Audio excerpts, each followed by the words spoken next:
Hello students, welcome back to this channel. तो ये है पार्ट 4 और हम पढ़ रहे थे acid basis and salts chapter 2 class 10th का।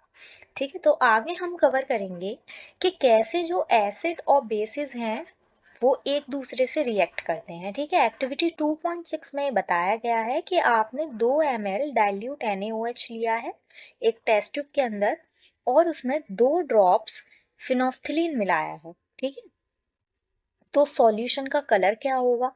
ठीक है, और आपने उसमें HCl को ऐड किया है। ठीक है, फिनोल्फ्थलीन हमने चेक करने के लिए मिलाया कि जो आपका सॉल्यूशन प्रेजेंट है वो NaOH यानी कि एक बेस ही है या नहीं। ठीक है, उसके बाद आपने डाइल्यूट HCl इस सॉल्यूशन में मिलाया। ठीक है, ड्रॉप बाय ड्रॉप, और आपने देखा क्या उस रिएक्शन का कोई कलर चेंज हुआ या नहीं। ठीक है, फिनोल्फ्थलीन का कलर पहले कैसा था और एसिड के साथ उसका जब एडिशन हुआ तब क्या कलर हो गया। ठीक है, कुछ ड्रॉप्स आपने NaOH की दोबारा से उस मिक्सचर में मिलाई, तो क्या जो फिनोल्फ्थलीन का कलर था वो रीअपियर हुआ या नहीं। ठीक है, ये सारे कंक्लूजन आपको इस एक्टिविटी में देखने को मिलेंगे। तो अब देखिए, इस ऊपर वाली ये जो एक्टिविटी है, यहाँ पर जब हमने NaOH के साथ एक एसिड को ऐड किया तो उन दोनों का इफेक्ट ही नलीफाई हो जाता है। ठीक है, यानी कि ना तो एसिड बचता है ना ही बेस बचता है, एक नई चीज फॉर्म हो जाती है जिसको हम बोलते हैं सॉल्ट।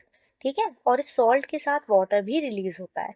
जैसे कि एक एग्जाम्पल, सबसे फेमस एग्जाम्पल जो है वो है सोडियम हाइड्रोक्साइड को जब हम HCl के साथ रिएक्ट कराते हैं तब हमारा NaCl बनता है और वाटर भी बनता है। ठीक है, ये जो रिएक्शन है इस रिएक्शन को हम न्यूट्रलाइजेशन रिएक्शन कहते हैं। ठीक है, ये जरूर पूछा जाता है, सबसे इम्पोर्टेंट, कि न्यूट्रलाइजेशन रिएक्शन क्या है। ठीक है, तो एसिड जब बेस के साथ रिएक्ट करता है तो एसिड की प्रॉपर्टी भी गई, ठीक है, और बेस की प्रॉपर्टी भी गई उस सॉल्यूशन के अंदर से, एक नई चीज फॉर्म हो जाती है जिसको हम बोलते हैं सॉल्ट। ठीक है, और सॉल्ट के साथ वाटर भी रिलीज होता है। तो इसी रिएक्शन को हम न्यूट्रलाइजेशन रिएक्शन कहते हैं, क्योंकि यहाँ पर दोनों के ही इफेक्ट नलीफाई हो जाते हैं। ठीक है, मतलब न्यूट्रलाइज हो जाते हैं। ठीक है, ना तो एसिड बचता ना ही बेस बचता, तो इसी रिएक्शन को हम न्यूट्रलाइजेशन रिएक्शन कहते हैं। और आपको सारी रिएक्शन के जो बेसिक, जो फंडामेंटल आपकी रिएक्शन है उसको आपको याद रखना है कि कौन सी दो चीज रिएक्ट हो रही हैं, तब जाके आपके क्या क्या प्रोडक्ट्स फॉर्म हो रहे हैं। ठीक है, जैसे कि मेटल कार्बोनेट और मेटल हाइड्रोजन कार्बोनेट के कंडीशन में आपने देखा था, जब ये एसिड से रिएक्ट करते हैं तो आपकी 3 चीजें फॉर्म होती हैं, और वो 3 चीजें क्या हैं? Salt, carbon dioxide and water. ठीक है, ये सारी चीजें आपको याद रखनी है। अब आगे हम देखते हैं कि जब हम मेटेलिक ऑक्साइड की रिएक्शन एसिड्स के साथ कराते हैं तब हमें क्या देखने को मिलता है। ठीक है, तो जब आप कुछ थोड़ी से अमाउंट में कॉपर ऑक्साइड को एक बीकर में लेंगे और उसमें डाइल्यूट हाइड्रोक्लोरिक एसिड, ठीक है, कॉपर ऑक्साइड क्या है? एक मेटेलिक ऑक्साइड है। ठीक है, तो आपने ये मेटेलिक ऑक्साइड के साथ डाइल्यूट हाइड्रोक्लोरिक एसिड की रिएक्शन कराई है। ठीक है, और स्लोली स्लोली उसको स्टिर किया है। ठीक है, हिलाया है, मिलाया है। ठीक है, तो आप उस सॉल्यूशन का कलर चेक करिए और कॉपर के साथ क्या हुआ। ठीक है, ये सारे अब आपको कंक्लूजन क्या देखने को मिला इस एक्टिविटी से? इस एक्टिविटी से आपको देखने को मिला कि जो सॉल्यूशन का कलर है, ठीक है, वो ब्लू ग्रीन हो गया और जो कॉपर ऑक्साइड था वो डिसॉल्व हो गया। ठीक है, जो ब्लू ग्रीन कलर था सॉल्यूशन का वो कॉपर क्लोराइड की वजह से हमें देखने को मिला। ठीक है, एक नई चीज फॉर्म हुई। तो यहाँ पर ये रिएक्शन अगर मैं लिखूं तो इसको कैसे लिखा जा सकता है कि आपने कॉपर ऑक्साइड लिया था यानी कि CuO लिया, ठीक है, और इसके साथ आपने रिएक्शन कराई डाइल्यूट हाइड्रोक्लोरिक एसिड की यानी कि HCl की। ठीक है, तो दो चीज आपको बनती हुई दिखेंगी। पहली चीज है आपका कि आपको वाटर दिखेगा, यहाँ पर वाटर रिलीज हो रहा होगा। ठीक है, दूसरी चीज आपको जो देखने को मिलेगी वो देखने को मिलेगा CuCl। ठीक है, कॉपर क्लोराइड आपको देखने को मिलेगा CuCl2। ठीक है, तो यहाँ पर जब भी कोई मेटल ऑक्साइड किसी भी एसिड से रिएक्ट करती है तब वो सॉल्ट और वाटर की फॉर्मेशन करती है। ठीक है, कोई भी मेटल ऑक्साइड जब रिएक्ट किससे करती है, तो किसी भी एसिड से रिएक्ट करती है तो वो सॉल्ट और वाटर की फॉर्मेशन उसमें देखने को मिलेगी।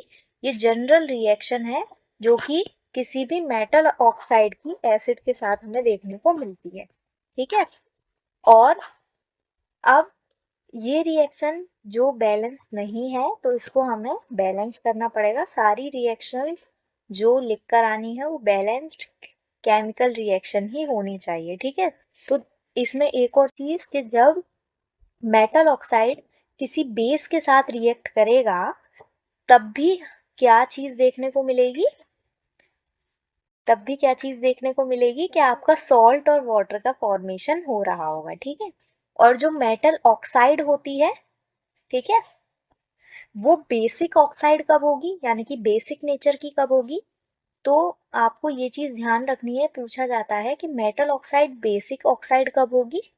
ठीक है, कब उसको बेसिक ऑक्साइड कहा जाएगा और कब उसको एसिडिक ऑक्साइड कहा जाएगा। ठीक है, तो जब मेटेलिक ऑक्साइड एसिड के साथ रिएक्ट करेगी तो वो सॉल्ट और वाटर को रिलीज करेगी। सिमिलरली जब उसकी रिएक्शन किसी बेस के साथ होगी, ठीक है, जब उसकी रिएक्शन किसी बेस के साथ हो रही है और वो एसिड से रिएक्ट कर रही है तो वो बेसिक नेचर की होगी। जैसे कि यहाँ पर देखिए कि ये जो मेटेलिक ऑक्साइड है ये अपने आप ही कैसी होगी, बेसिक नेचर की होगी। क्यों बेसिक नेचर की होगी, क्योंकि ये एसिड से रिएक्ट कर रही है और एसिड से जब बेस रिएक्ट करता है तभी वो सॉल्ट और वाटर बना पाता है। तो यहाँ पर जो मेटल ऑक्साइड का नेचर आपको देखने को मिलेगा वो बेसिक नेचर आपको देखने को मिलेगा, क्योंकि तभी सॉल्ट और वाटर की फॉर्मेशन पॉसिबल होती है। ठीक है, अब नेक्स्ट पार्ट में हम रिएक्शन पढ़ेंगे non metallic oxide with base.